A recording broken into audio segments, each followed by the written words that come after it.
She was pronounced dead, but 6 hours later, she opened her eyes and wrote a sentence that shocked the entire hospital. This is one of the most chilling medical mysteries ever recorded. In 2011, a 62-year-old woman named Margaret Ellis was rushed to a Chicago hospital after suffering a severe stroke. Despite the medical team's best efforts, her condition rapidly deteriorated.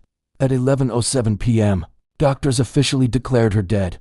Her body was then moved to the hospital's cold storage room, a standard procedure.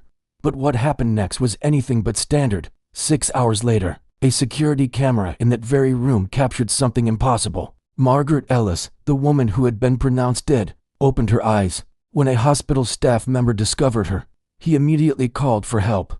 Doctors rushed into the room, absolutely stunned. Margaret was alive, but she couldn't speak. Her eyes darted around the room, filled with an expression of pure, unadulterated fear. Seeing her distress, a nurse handed her a piece of paper and a pen. With a trembling hand, she managed to scrawl a single, terrifying line.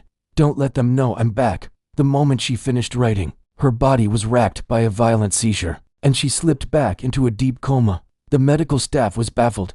There was no scientific explanation for what they had just witnessed. The hospital immediately alerted the authorities, launching a full-scale investigation into this bizarre event. As they delved into the hospital's records, investigators unearthed something that sent a shiver down everyone's spine. They found an old, dusty file from 1987.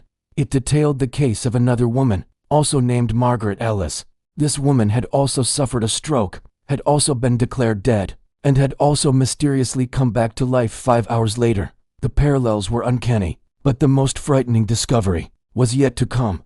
The Margaret Ellis from 1987 had also left a note before lapsing back into a coma. The note read, "Don't let them know I'm back." Forensic analysis confirmed the unthinkable.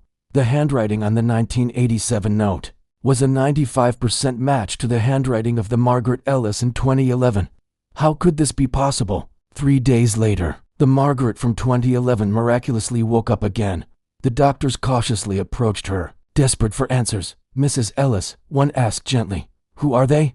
Who shouldn't know you're back?" Her eyes widened with terror as she scanned the room. She leaned forward, her voice a barely audible, raspy whisper.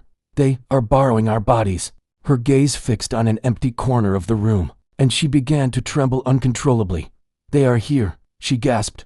At that exact moment, her heart rate monitor went haywire. The beeping escalated frantically, 190, 210, 230 beats per minute before flatlining into a single, continuous tone.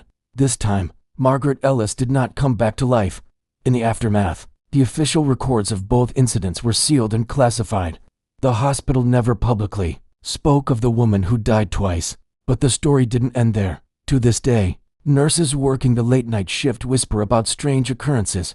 They say that sometimes, late at night, the security cameras capture a faint, shadowy figure standing silently in the hallway, right outside the morgue. It's always the same, the silhouette of a woman with silver hair, standing perfectly still, her gaze fixed intently on the door to the cold room. If you found this story as chilling as I did, make sure to hit that subscribe button and turn on notifications. You won't want to miss the mysteries we uncover next. Thanks for watching.